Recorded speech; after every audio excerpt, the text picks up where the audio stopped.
Hi there, so my name is Deanna Sianias, and today I will be covering the GERD or gastroesophageal reflux disease. And I'll go ahead and start with the normal function, then what fails, how we diagnose and treat it, and then, of course, quick updates in the field, and then, of course, wrap up with references. So in a healthy swallow, coordinated peristalsis propels the bolus down the esophagus, and the lower esophageal sphincter, think of it as a pressure valve at the adjunction, maintains tone to keep gastric contents from coming back up. Gravity and secondary peristalsis help clear small reflux events, and the stomach's mucosal defenses protect the tissue. And this sort of barrier plus clearance system is the baseline we compare GERD against.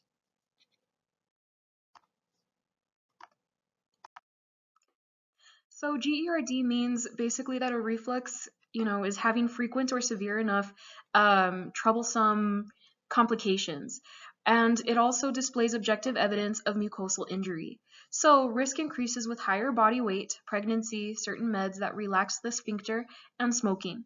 And it's common actually being roughly 1 in 5, in 1 in 5 US adult cases. And so understanding the pathophysiology of care is practical for many patients. Okay. So mechanistically, GERD reflects reduced LES pressure and more frequent transient relaxations. A hiatal hernia can disrupt the sphincter, diaphragm unit, and of course, impaired esophageal clearance or delayed gastric emptying do prolong the acid exposure. So on this slide, you're seeing a clinical endoscopy panel illustrating the LA classification for erosive esophagitis, okay? And then here you can see LAA, B, C, and D. So on A, at least one small mucosal break is under 5 millimeters and it does not span mucosal folds. On B, at least one break is over 5 millimeters and still not bridging folds. On C, the breaks that extend between the mucosal folds, they actually do involve less than 75% of the circumference. And then on D, there are breaks involving more than 75% of the circumference.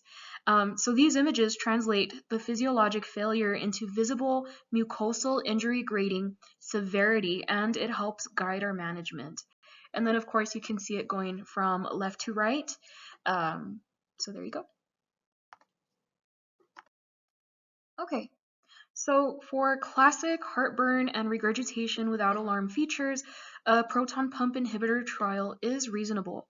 And in the endoscopy, there is indication for alarm features, refractory symptoms, or screenings in selected risks. So ambulatory pH or pH impedance, testing documents pathologic acid exposure when the diagnostics are unclear. Right? So the image you're seeing here is a histology panel, H&E stain of esophageal mucosa. So showing mild to moderate inflammation, you are looking here for basal cell hyperplasia and elongation of the lamina propria papillae. Plus inflammatory cells within the epithelium. These are typical of microscopic features when reflux injury is present, and I'm using it to basically connect the clinical picture to what pathologists see under the microscope.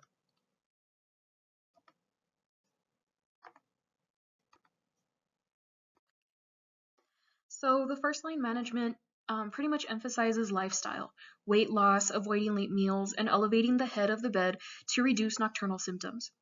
Pharmacologically, PPIs are not most effective for healing and maintenance. H2 blockers or antacids can help with mild or breakthrough symptoms, and alginate formulations do create a temporary raft over gastric contents. So here we can basically see that if symptoms do persist, which is actually pretty common, or patients, if they prefer to minimize long-term PPIs, there are procedural options which include a laparoscopic fundoplication, which is durable in selected patients. There's also magnetic sphincter augmentation, or LINX links. A magnetic ring is basically used to augment LES function while preserving belching and vomiting in many patients. There's also transoral incisionless fundoplication. This can be seen in TIF 2.0. And basically, this is an endoscopic partial wrap for appropriately selected anatomy and reflux profiles.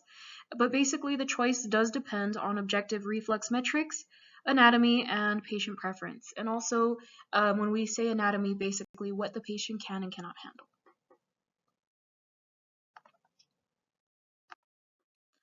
So most patients improve with lifestyle measures and acid suppression. When we say lifestyle, of course, like diet, sleep patterns, etc. But uncontrolled disease can lead to erosive esophagitis, strictures, and Barrett's esophagus, which basically is the carrying of a higher risk of adenocarcinoma. And then, of course, counsel on red flag symptoms and arrange follow-up treatments based on your response and your risk, to GERD. All right, so research does show that there are two quick updates. First, refinements in pH impedance is, based on interpretation, often called the Lyon 2.0 ideas, and these improve classification of borderline studies and symptom association analysis.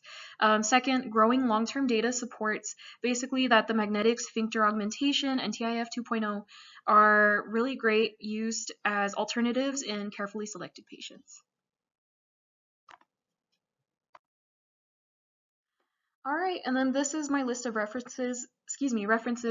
I just want to let you know that I use the ACG clinical guideline, educational sources like NIDDK and ACG, and of course recent studies on MSA and TIF, and the Saladin A&P textbook for the normal function section, which has been given to us in class. For full APA references, you can see them on the slide, and then of course I did include them in a separate document with live links as requested. Thank you so much. Have a wonderful rest of your semester.